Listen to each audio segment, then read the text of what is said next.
Hey guys, welcome back to another video. Today I want to talk to you guys about my journey of going 5 months on semen retention.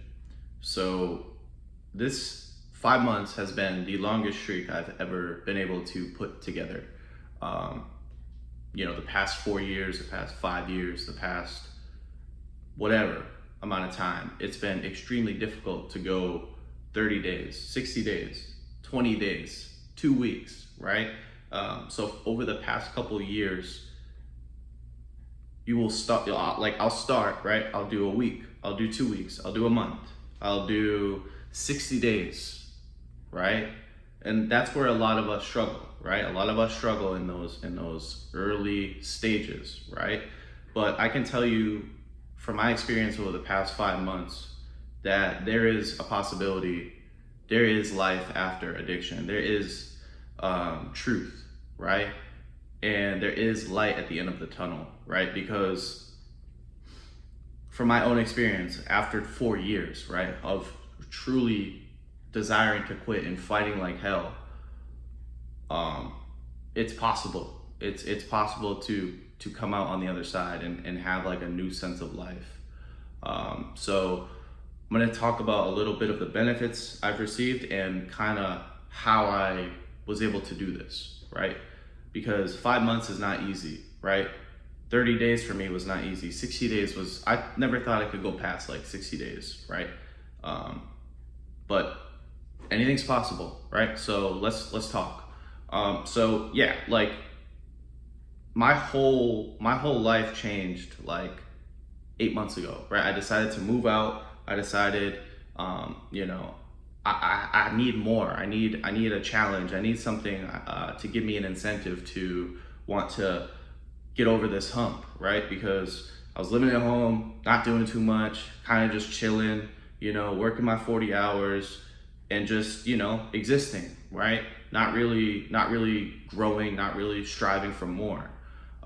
And I knew that in order for me to grow, I have to move out and I have to overcome this hindrance, this addiction, this vice, right? Because if not, what is the result going to be? The result is going to be death, right?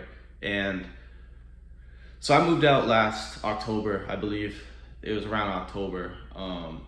And for a couple months I was still struggling, going a week or two here, 3 weeks at most, 5 days here, 6 days here. Better streaks than I've been able to put together. I mean, back when I was like in high school, it'd be like 2 days, or a day. But, nevertheless, 3 to 4 days, 5, 6, 7 days, right? That was kind of my streak back in like September, right? Still fighting like hell, right? But around like December, there was like a switch in my mind. I was like, I can choose. I have all these bills to pay. I'm here. I have to provide for myself. No one's coming to save me. No one's coming to help me, right? So it's either do or die, right? And I made that distinction in my mind. It was like, okay, I can either put this to the side now and kill it for good, or I can continue to struggle. And now it's going to be real because I'm by myself and I have no choice but to either adapt or die, right? Darwin says that the species that is most adaptable to change is the species that will survive, right? So as a human, right, we always have to be adaptable to change and we always have to make a choice. So at that point, back in December, it was either do or die, because I knew that if I wasn't able to get over this hump, get over this hindrance, then how am I going to be able to work? How am I going to be able to, move forward in my life? How am I going to get promoted at work? How am I going to be able to communicate with people? How am I going to be able to network? How am I going to be able to just, have more energy to do things? And I came to that conclusion, and it was a slow movement away from sin and a slow movement into righteousness, into virtue, into understanding, right? So, I'm nowhere near where I want to be. Obviously 5 months is good, but it's not, I'm looking to kill this thing forever, right? To never do this shit ever again.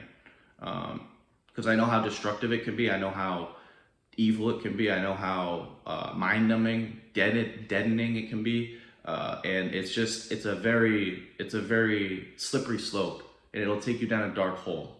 Um, so, the past 5 months has been truly amazing. Truly, I've learned so much about who I am, what I'm capable of, what I was, not realizing when I was kind of just addicted all day, right? Dead, tired, exhausted, frustrated, anxious, right? Um, so, a lot of the things that I've learned have been understanding, like just understanding like how destructive that prior life was that I was living, that evil, that just pleasure seeking, never ending cycle of I need another hit, I need another hit, I need another hit. And at that time, guys, you got to realize I'm still trying to fight. Like my soul is still down here screaming like, yo, you got to go to the gym. Yo, you got to go to work. And and I like, it sucked because I was like, I'm going, but I'm not thriving, if that makes sense. Like I'm going to work, but I'm not performing at my best. I'm going to the gym, but like I'm doing like 8 sets of, or like 4 sets of like, pull-ups, but I can barely do like 10. I can do like 12 pull-ups now. And I at the time I can only do like 6, right? Still struggling with food, still kind of overeating, right? And when you move away from pleasure into righteousness, everything else becomes easier.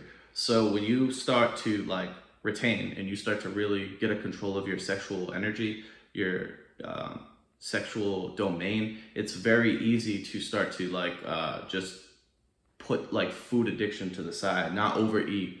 It's very easy to control your habits, your human instincts, right? Because like when you're in that pleasure like lifestyle, it's a lifestyle. When you're in that mental framework, that animal instinct space, it's a lot like you just live for pleasure, and it's almost like it's uncontrollable, right? It's uncontrollable. So you'll eat a bunch of food, or you'll jerk off and you'll go smoke a bunch of weed, or you'll go drink, or you'll go just be lazy, right? You got to realize, guys, when you're in a sinful state, everything becomes sinful. Everything. You become a glutton. You become a sloth, right? Those are the 2 things that really killed me too, right? But ever since I moved away from lust, it's been a lot easier to control my food habits, a lot easier to not be lazy. Like I get up every single day and I have no problem going to the gym on like 7 hours of sleep, 6 hours of sleep, or reading a book, or going out for a walk, or meal prepping, or doing something, right? It's easy. It's easy. It's like I have like so much like fire and passion that it's almost impossible to not do something. So yeah, I mean, there's been a lot of like benefits and just awesome things that have happened over the course of the past 5 months, and I'm looking forward to what's coming. But all I can say is I'm gonna wrap this up here in a second. If you're struggling, like if you're is this coming from me? Because it's been 4 years of me really like struggling, right? I know what it's like. I've gone through hell and back, right? Just keep fighting. That at the end of the day, just keep fighting, because there's nothing more like, you have to value your life so much to the point where it's like you can't go back, right? Even if you're struggling, you know that if you keep going, no matter if it takes a year, 2 years, 3 years, that's not the point. You're developing your character. You're developing your ability to say no, right? And that's what we need. We need men who can say no and fight through adversity, right? I battle adversity all my life. And the past 5 months has just been tremendous, right? And like I said, for you guys, I'm gonna be coming out with a lot more content on how I can help you guys overcome this. But as of now, this is just my testimony that this shit does work. If you do fight, because a lot of people say, "Oh, semen retention doesn't work. We're just apes shitting on the planet, or just here to live for pleasure, right? Just animals, right?" No, this shit does work, right? And you don't have as much you don't really feel like you need to like, once you get to a certain point, 3 months, 6 months, like 4 months, even like 2 months, you don't have that need to really like watch porn or like do anything crazy or like go talk to girls or like feel like you need like women or sex or whatever. You don't have that, right? So that's a whole myth because I've experienced it, right? So anyways, that's my testimony for the past 5 months. I know it's been a while, but I'll be back. So I'm glad you guys are listening. I'm glad you guys are here. Thank you for watching. Feel free to like, comment, and subscribe, and I will see you in the next one.